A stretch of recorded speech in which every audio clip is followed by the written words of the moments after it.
Welcome back to my channel. నిన్న ఏదో ఒక 2 డేస్ బ్యాక్ ఒక టాపిక్ గురించి మాట్లాడుకుంటూ ఒక డిస్కషన్ వచ్చింది.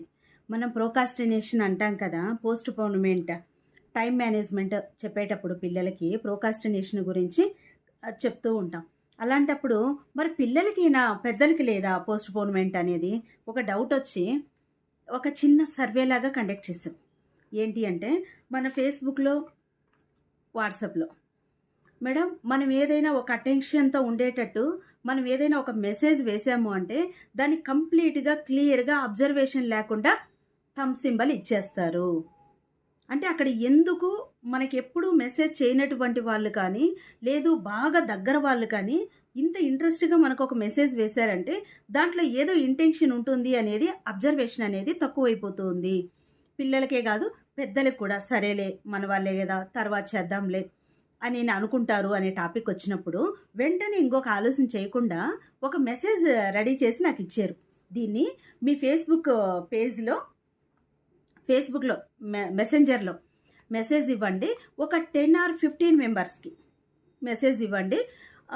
మీరు చెప్పాలనుకున్నటువంటి కంటెంట్ దాంట్లో ఏంటి అంటే ప్లీజ్ సపోర్ట్, సబ్స్క్రైబ్ అంటే లైక్ అండ్ షేర్ అని ఇవ్వండి. దాని కింద మీ ఛానల్స్ ఇవ్వండి. ఎంతమంది అబ్జర్వ్ చేస్తారు, ఎంతమంది చూసిన వెంటనే సబ్స్క్రైబ్ చేస్తారు అంటే తర్వాత చేస్తాము అనుకొని ఒక 3 days టైం తీసుకొని చూడండి ఎంత మీకు రిజల్ట్స్ వస్తుంది అని చెప్పారు. అంటే దాంట్లో మెసెంజర్లో వేస్తూ ఫేస్బుక్లో కూడా కొద్దిమందికి పర్సనల్గా వేయండి అని చెప్పారు. సేమ్ యాజ్ యూజువల్ ఫాలో అయిపోయాం. ఇక్కడ ఒక 13 మెంబర్స్కి మెసెంజర్లో మెసేజ్ వేయడం జరిగింది. అక్కడ వెంటనే ఓన్లీ 2 మెంబర్స్ మాత్రం సబ్స్క్రైబ్ చేశారు. 13 మెంబర్స్ నాకు రిప్లై ఇచ్చారు. ఎలా? Thumb symbol super madam, compulsory చేస్తాము అని ఇచ్చారు. అంటే కంపల్సరీ మేము సబ్స్క్రైబ్ చేస్తాము అనే వాళ్ళు ఒక 5% ఉంటే ఎక్సలెంట్ కంటెంట్ మేడం అనేది చెప్పిన వాళ్ళు ఉన్నారు. అంటే అక్కడ అడిగినటువంటిది, అక్కడ ఉండే ఇంటెన్షన్ అనేది అబ్జర్వ్ చేయాలి. ఈరోజు చూసినట్లయితే ఈరోజు కొద్దిమంది సబ్స్క్రైబ్ చేసి మేడం నిన్న మేము మర్చిపోయాము అని చెప్పేసి పెట్టారు. ఇంకా దీనికి మన వాట్సాప్కి వస్తే వాట్సాప్లో కూడా కొద్దిమందికి అదే సర్వే కండక్ట్ చేసాం. అంటే ఎంతమంది మనకి ఏదైనా గుడ్ మార్నింగ్లు, ప్రతిరోజు గుడ్ మార్నింగ్లు, గుడ్ ఈవినింగ్లు వస్తాయి. కానీ ఇక్కడ ఒక పాయింట్ చెప్పుకోవాలి, మోస్ట్ ఇంపార్టెంట్. అందరూ బాగుండాలి, అందులో మనం ఉండాలి అంటూ ఉంటాం. అది ఒక ఊత పదం అయిపోయింది. కానీ మన మెంటాలిటీ అదేనా? కరెక్ట్గా కాదు.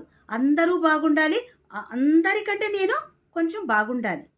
మనం ఎవరికి కూడాను ఏదైనా సపోర్ట్ చేయాలి అంటే ఒక సెకండ్లో అయిపోయేటటువంటి దానికి ఒక చాటభారతం లాగా మెసేజెస్ టైప్ చేసి మనకు పెడుతూ ఉన్నారు. కానీ ఓకే ఇది ఏదో అడిగారు, టైం వేస్ట్ చేసుకోకుండా సపోర్ట్ చేద్దామని తొందరగా డెసిషన్ తీసుకునే వాళ్ళు ఓన్లీ 5% మాత్రమే ఉన్నారు అనేది. అంటే ప్రోకాస్టినేషన్ తర్వాత చేయొచ్చు అనేది. కాబట్టి ఫస్ట్ మనం ఏం చేయాలి అంటే మనం ఏదైతే ఇంట్లో పనులు చేస్తూ ఉన్నామో మనం పోస్ట్ పోన్మెంట్ అనేది కంపల్సరీ చాలా వరకు తగ్గించేసుకున్నాము అంటే మనం పిల్లలకి చెప్పడానికి ఎలిజిబుల్ అవుతాము. ప్రతి ఒక్కరికి మనము ఏదో విధంగా కొన్ని విషయాలు, గుడ్ మార్నింగ్ ఈ మధ్య మనం చాలా మెసేజెస్ చూసామంటే ఒక్కొక్క మోటివేషన్ లైన్తోనే మనకు గుడ్ మార్నింగ్లు వస్తాయి. అంటే మనకు మాట్లాడేటప్పుడు ఉపయోగించే పదాలు లేకుండా పోవడానికి కారణం ఏంటి అంటే మనం మాట్లాడడం మానేసాం. అన్నీ టెక్స్ట్ చేయడమే మొదలు పెట్టేసాం. చేతులకు భాష నేర్పించేసాం ఫుల్గా.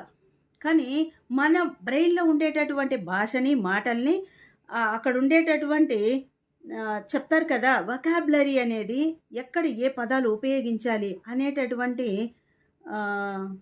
సెన్స్ మనకు లేకుండా పోతుంది.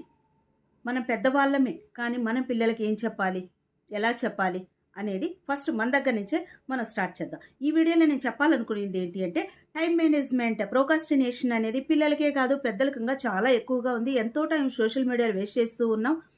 దాన్ని మీరు సోషల్ మీడియా అనేదాన్ని పోస్ట్ పోన్ చేసుకున్నారు, ఇప్పుడు చూడాల్సింది ఇంకో తర్వాత చూద్దాంలే మన పని అయిపోయిన తర్వాత అనుకుంటే సక్సెస్ఫుల్గా 100% సక్సెస్ మనదే.